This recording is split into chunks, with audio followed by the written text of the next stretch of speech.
मी शेतात आलो ना तेव्हा एक शेतकरी शेळी घेऊन, म्हणजे त्यांना काय म्हणतात मला, तुम्हाला काय म्हणतात तसं? आम्हाला धनगर म्हणतात. धनगर म्हणतात. धनगर लोक हे शेळीचं पालन सगळं करतात. हा. आणि ते धनगर साहेब आज मला शेतामध्ये भेटले, शेतामध्ये काम करताना. हे बघा, बोला हाय करा. नाव काय तुमचं? हाय प्रकाश. प्रकाश.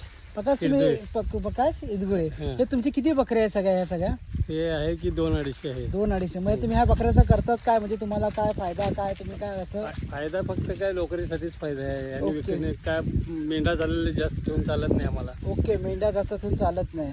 मग ते तुम्हाला ह्याला द्यायला लागतो, हो काटके काटकीला, म्हणजे कसं आहे कापणाऱ्याला. आणि शेळी जी असतात तुम्हाला ते चांगलं असतं की एकाचे 2 शेळी तुम्ही. शेळ्या भरपूर असते आमच्याकडे, पालवा असेल तेच जाते. पाळव फक्त केळ कापायला जातात. आणि यांच्याकडे एवढं 250 शेळ्या बघा पाठीमागे कसं चरतात आहे. आणि भर उन्हात हे लोक काम करतात. आणि हे फक्त रोजगार आहे ना, काय नसतं. भर उन्हात आणायचं, फिरायचं, त्यांना घेऊन जायचं. मग कुठल्या पण शेतात तुम्ही असं जात असतो? कुठं पण करते आम्ही. लांब गुलबर्ग इकडे जात आहे. म्हणजे लांब म्हणजे महाराष्ट्र कर्नाटक या साईडला पण जातात चालत. असं चालत आहे बघा, पाय चप्पल बघा घालून असे जातात बघा.